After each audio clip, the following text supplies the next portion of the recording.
So welcome everyone, and I want to dedicate this Torah study to the release of all the hostages and for their safe return.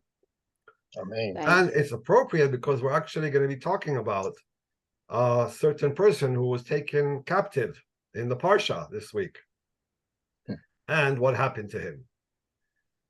And let's start with a claim that I'm going to make about Abraham. I would like to argue that Abraham is the first pluralist. So you're saying, how could that be? That is not what we were taught. That is not what we remember. And you might remember the stories that you heard in Sunday school or from your rabbi about Abraham, the idol smasher. That doesn't sound like a pluralist, does it? And you'd be right that those stories are not out of thin air. Those stories are found in the midrash. Let's see one example. So here's one story. A volunteer to read. Nothing on the screen. Yeah, nothing on the screen, Shmuel. Oh. Just Okay. a cross. Oh, I know why. Okay. Okay. Okay. Okay. Okay, Rabbi Chia said Terach was an idol worshiper. Once he went on a trip and he placed Abraham in charge of the store in his place. When a man would come to buy an idol, Abraham would ask him, "How old are you?" The man would respond, 50. Abraham would reply, "Woe to this man. You are 50 years old, and yet you bow to one who's only a day old." The man would then feel embarrassed and slink away. Okay. He hasn't smashed idols yet, but he's just insulting people. But now let's read the next one. One time a woman came carrying a dish of fine flour. She said to Abraham, "Here, offer this before them." Abraham picked up a staff and broke the idols and placed the staff in the hands of the largest of them. When his father returned, he asked him, "Why did you do this to them?" Abraham replied, "Would I hide it from you? A woman came carrying a plate of fine flour, and she told me to offer it before them. Each one of them said, 'I will eat first,' until the largest of them picked up the staff and shattered the others." Terach responded, "Why are you trying to fool me? I know what they are." Abraham retorted, "Do your ears not hear what your mouth is saying?" So this midrash in Bereshit Rabbah is showing Abraham as using logic, but also using a little bit of violence and smashing idols, trying to promote the monotheistic religion. And again, that doesn't sound like somebody who is a pluralist. So there's a big however. And the big however is that this is all midrash with absolutely no text to support it. And in fact, I would argue many stories support a totally different interpretation of the character of Abraham. And we're going to focus on one story. And that story is where he actually had an interaction with other faiths. And we're going to see a totally different side of Abraham, almost the diametrically opposed side to that midrash that Natalie just read. And what story are we going to focus on? This is the story where Abraham meets Melchizedek. And why are they drinking l'chaim? Because the Torah says that Melchizedek took out a bottle of wine and bread too. You don't see the bread in the picture. Okay. And so what happened? What is the background of this story where he meets Melchizedek and there's interaction between them that involves faith, that involves praying to deities? So we have to go back to the background of that story. And the background of that story is the famous war. Apparently it was famous in the Bible, but really it's a minor event, I guess, in the life of Abraham. The 4 kings versus 5. That's why we call it the 4 versus 5 war. 4 kings went to war against 5 kings. Now, those 5 kings included the king of Sodom. And who lives in Sodom? Which important character in Abraham's life lives in Sodom? His nephew. Nephew. Oh, His nephew Lot. Lot. Lot. Right, Lot. So, oh, by the way, I have okay. So so what happens? What's the result, the outcome of that war?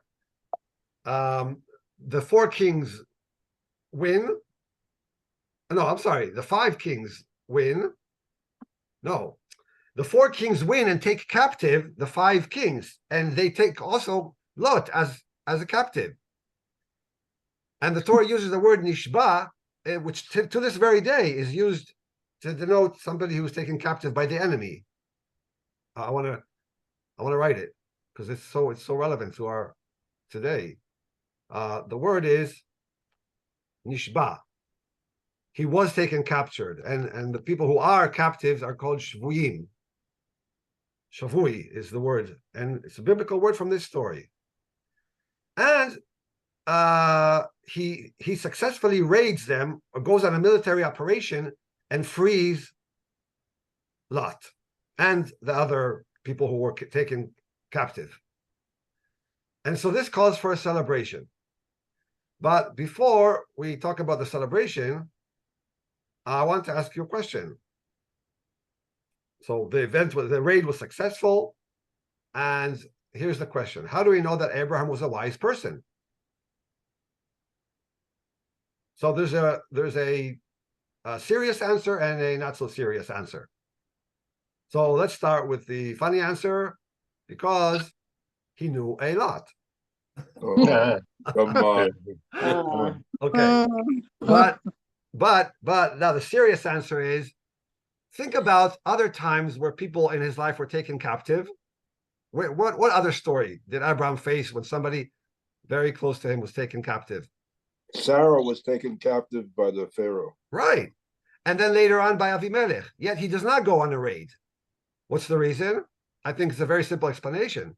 He knew that he'd be outgunned and outnumbered. And you don't go on a raid, you don't try an Entebbe operation when you know you're going to fail. And so in that sense, he was wise. He knew when it's time to negotiate with the help of God, right? Which is what happened with Pharaoh and with Avimelech.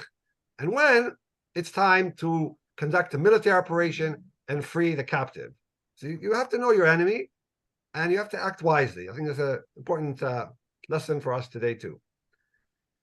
And so that's the serious answer. And so in this raid, he was very successful. And so now what happened after the raid? He frees Lot. And here's where the Torah introduces this very perplexing, bizarre character named Melchizedek. So I'm going to read the Hebrew and the English. ומלכיצדק מלך שלם הוציא לחם ויין, והוא כהן לאל עליון. And King Melchizedek of Shalem, first time we hear about him, brought out bread and wine. He was a priest of the God Most High, El Elyon. And he blessed him. In other words, Melchizedek blessed Abraham, saying, back to the Hebrew, Baruch Avram le'el Elyon, koneh shamayim va'aretz. Blessed be Avram of God Most High, creator of heaven and earth, and blessed be the God Most High. Oh, that's the next line. Uvaruch el Elyon, asher migen tzarecha biyadecha, vayiten lo ma'aser mikol. So back to the quote. Blessed be Avram of the God Most High, creator of heaven and earth, and blessed be God Most High, who has delivered your foes into your hand. And that's the end of the quote. And after that blessing that he heard from Melchizedek, Avram gives him 1/10 of everything, a meiser. So what are the questions when we read this paragraph? What questions come to our mind?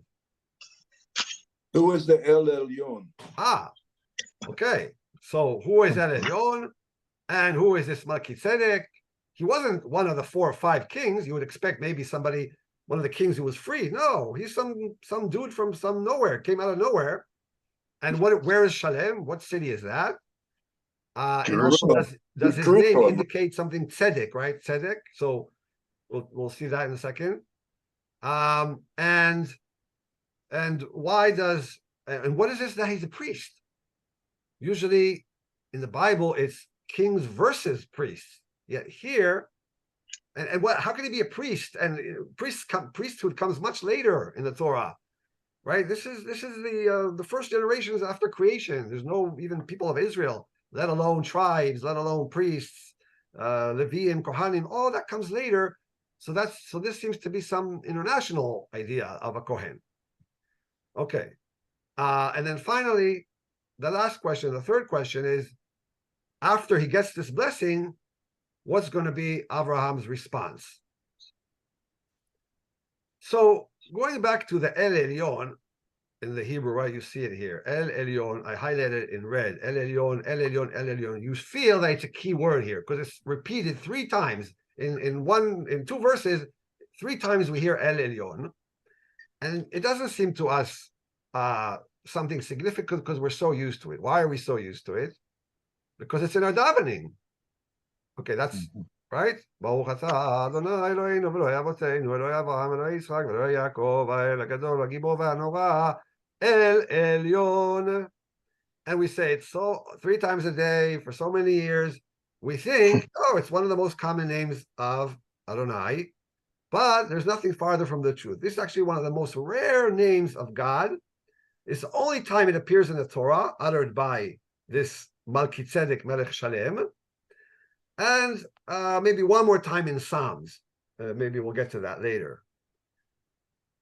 So it is actually not what the reference to the name of God that appears all the time in the Torah, whether it's Elohim or the Yud Hey Vav Hey. This is something that Melchizedek brought up. And modern research has shown that based not only on the rarity of this name, but also on archaeological digs and scholarly research, that El was the chief god of the Canaanite deities. And Elyon is an epithet for El. And there are other writings and manuscripts from that era that show this. So we don't have to go into all this. There's been articles written about it. And so now Abraham is faced with a huge dilemma. This king/priest is bringing up a foreign god, a foreign deity, a Canaanite deity, when Abraham is trying to fight and introduce monotheism into the world. I mean, that's his mission in the world. And yet here this person is bringing up the Canaanite deity and blessing Abraham with the name of the Canaanite deity, and not once, but twice he says it. So how do you respond to that? So if Abraham was that idol smasher that we saw in the midrash beforehand, what would we expect him to do? You should say no, Baruch Hashem, or close to that. Right. He should. Let's take the extreme version and the moderate version. So in extreme version, he'll say, "How dare you bring up a foreign deity, a avodah zarah? These are worthless gods. They don't do anything. It's my God who saved me." Or without denigrating, the more moderate version is he'll just switch. He'll say he'll eliminate totally Elyon and just say Baruch Adonai. But now here's his response. Look at this response. It's beautiful. Vayomer Avram el melech Sodom, harimoti yadi el Adonai el Elyon, koneh shamayim va'aretz. Let's read the English. Any volunteer to read the English? Okay, but Abram said to the king of Sodom, I lift up my hand to Yod-Heh Vav-Heh Elyon, creator of heaven and earth. I will not take so much as a thread or a sandal strap of what is yours. Okay, so that was the continuation when the king of Sodom wanted to give him some of the booty, some of the plunder that they from the war, from the raid, and he said, I don't want to take anything. But look, he used El Elyon himself, but he added Adonai, as Charlie suggested. So he is actually recognizing the Canaanite deity, but to make sure in a way that's very subtle that he doesn't worship El Elyon, he adds the Adonai El Elyon. So is he being idealistic or eminently practical? I think there's an ideology here. I would like to go, I would choose the ideology track here, that he's victorious. He's on top of the world now. He could probably, denigrate their gods, make fun of them, and still he would be respected because he's the one who freed them. Yet he chooses it's not the moral high ground, it's what he thinks is morally right, which is to show us an example. This is the first example, I think, of religious pluralism. You can believe in El Elyon, and I believe in Adonai, but I respect you, and so I'm going to actually also mention your God when I am making the oath. Harimot yadi, that is a sign of an oath. That is well documented in the Bible, the Torah, when people lift up their hand, it's a sign of an oath. And he also borrowed the Koneh Shamayim Va'aretz from Melchizedek, because remember, that's also a phrase that you would think is all over the Torah, but no, it is Melchizedek is the originator of this phrase, and you don't find it anywhere else. You see, it's Melchizedek who said, Baruch Avram le'el elyon koneh shamayim va'aretz, creator of heaven and earth. Using the verb koneh, which in modern Hebrew has become to mean shopping, right? To shop for something, but in biblical Hebrew means to create. And this entire phrase of koneh shamayim va'aretz originates with Melchizedek, and now, as if to acknowledge it, Abraham also says, creator of heaven and earth, koneh shamayim va'aretz. So both in the name of God and also in the attribute of God or a description of God, he's acknowledging and respecting Melchizedek Melech Shalem. So who picked up on it already? The Ibn Ezra in the 12th century, Spanish scholar, commentator, philosopher. Let's see what he says. On the words El Elyon, says the Ibn Ezra, for behold, I have used the same name for God in my oath as this priest, Melchizedek, when he blessed me. But it's not exactly the same name, it's Adonai El Elyon, right? He adds to make sure that he's still trying to promote the monotheistic idea, and so he adds one more word before using the El Elyon. But isn't it a case of using language that is there already, or cultural appropriation? Abraham's really, in my view, repackaging the designation of God and saying, okay, this is Yud Hey Vav Hey with the same phrasing. So the language is there, the cultural reference is there to a supreme deity, but he's just using it specifically. Yeah, but that's a good point. But here's the problem of using El Elyon. We would never use the name of Jesus in our prayers because it's already been assigned by believers in the world, by very big religion, as their deity. So we would never do that. So it's a big problem. If you can't, it's even a problem to see it on a wall and to be in a room and pray when a picture or a cross is on the wall, right? And so you would think maybe he would have that same response that we have in halacha today, that because it's not an attribute, it's a name. El, the research shows that the name El was the name of the Canaanite deity. So how can he take the name of a foreign god, which Abraham, I'm not saying that he's backtracking. He's still he's promoting monotheism and is a believer in Adonai, but he's willing, I think because of his pluralism, because he's really pluralistic in his soul, to use the name of a foreign deity. See, the problem is for us, we've used it so many times in davening that we don't even see the problem. What's the problem? God Most High. We pray to a God Most High. Why should we feel a problem with that? But I'm saying, just imagine if we used, the Christian name for God in our prayers. That would never fly with any rabbi today. And so I think it's a huge step for Abraham to do that, and to be willing to incorporate. I agree that he's incorporating that kind of like you said, a cultural appropriation, but it's still a huge step, even I would say a revolutionary step. By doing so, maybe he's signaling to us that I don't need to be smashing anything. I don't need to be denigrating, insulting people. The opposite. I'm going to recognize them, but I'm still going to teach that there's only one God, and that is Adonai. So, Shammai, how different is that than what the Romans did when they conquered half the world? And they basically said all the religions were the same. They're all equal, until they're not. I mean, that was the philosophy. All the gods are welcome. Just give me my money. Yeah, it's true. They did that. So he's not ruling. He's not using it to he's not abusing it to get money, to get goods, to get benefits from it. I think it's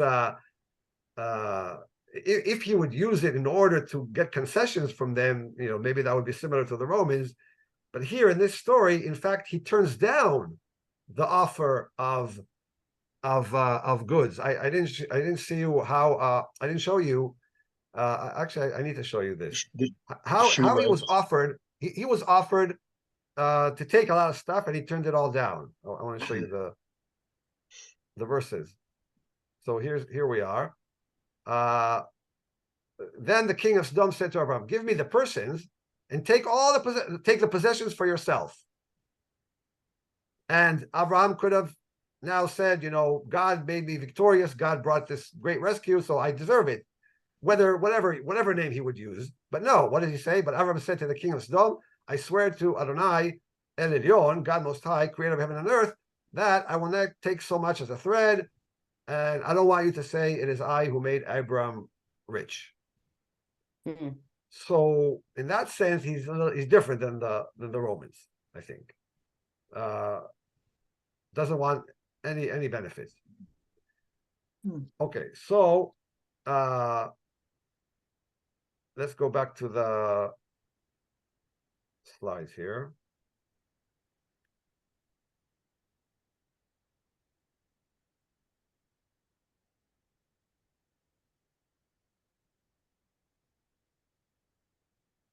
So to summarize, in this interaction between Melchizedek and Avram, I think we see an example of tolerance, and that you can be proud of your religion, you can have integrity within your religion, but still respect that there are other religions.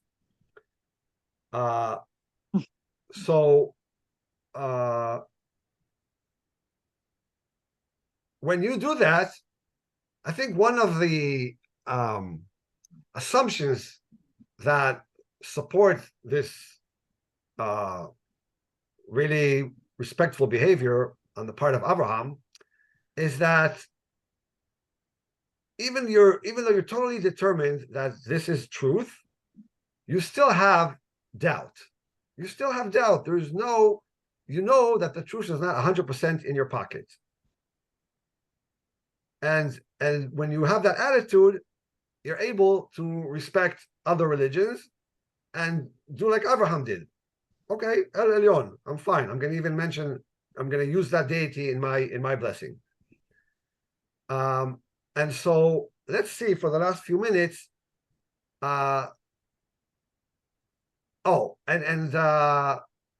have incorporated both of these phrases, El Elyon and Koneh Shamayim Va'aretz, into our prayers. And I think one thing we can learn from it is importance of tolerance. And that goes hand in hand with doubt.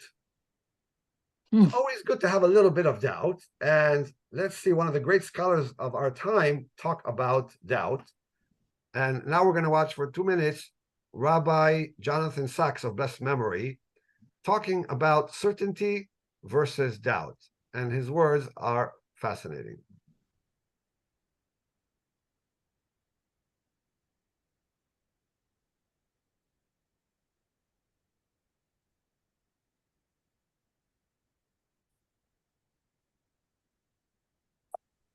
In Judaism is very interesting because most people define faith as certainty. I define faith as the courage to live with uncertainty. We don't for a moment believe that the existence of God is so obvious and overwhelming that you've got to be crazy not to believe in God. And this is dramatized in the early chapters of the book of Exodus. There's Pharaoh who doesn't believe in God. And God sends plague after plague, sign after sign, and he still doesn't believe in God. And I love the interpretation, it's a medieval interpretation, of that phrase, that God hardened Pharaoh's heart. And most people say that means God took away Pharaoh's free will. But one commentator says, no, God had to keep giving Pharaoh free will. He strengthened his heart, because otherwise God would be on him like a ton of bricks and he'd have no place for doubt. And God wanted Pharaoh to be free to doubt his existence, so he strengthened his heart. The truth is, it's pretty obvious that you can look at the world and find it meaningless. You can look at the world and find it meaningful. And if you're looking for a life without doubt, without risk, and without uncertainty, stop living. Because you cannot really live without taking risks. In fact, the Bible makes it pretty clear that God took a massive risk when he created humanity. And that risk didn't play out terribly well, because by Genesis chapter 6, God regrets that he ever created man in the first place, and it grieved him to his very heart. A key sentence for me, and one of the most beautiful in the whole of Judaism, occurs early in the book of Jeremiah. We say it on Rosh Hashanah, Zacharti lach chesed ne'urayach. I remember the kindness of your youth, the love of your betrothal. Lech tech acharai bamidbar be'eretz lo zerua. How you were willing to follow me into an unknown, unsown land. Jeremiah is saying God loves the Jewish people because they had the courage to take a risk, to go into a place they'd never seen before, with no map and no roads, just the pillar of cloud and the pillar of fire. Judaism means the courage to take a risk. If you lack the courage to take a risk, you will never get married. If you get married, you will never have a child. If you're a businessman, you will never start a new business. The whole of life is facing the unknown, because even though we can look up to the heaven and see 100 billion galaxies, each of 100 billion stars, and we can look within us at the human genome with its 3.1 billion letters of genetic code, we can know everything. But there was one thing we will never know: what tomorrow will bring. We face an unknown and unknowable future. That means that every single course of action we take, every commitment, has its underside of doubt. It's the ability to acknowledge that doubt and yet say, nonetheless, I will take a risk. That is what faith is, not the absence of doubt, but the ability to recognize doubt, live with it, and still take the risk of commitment. This year, while you're making your list and checking it, What do we do? That's very interesting, Shammai, very interesting. All right, Yeah. thank you all for joining us today. Thank you. Very Thank you. Thank you. Mr. Shikara.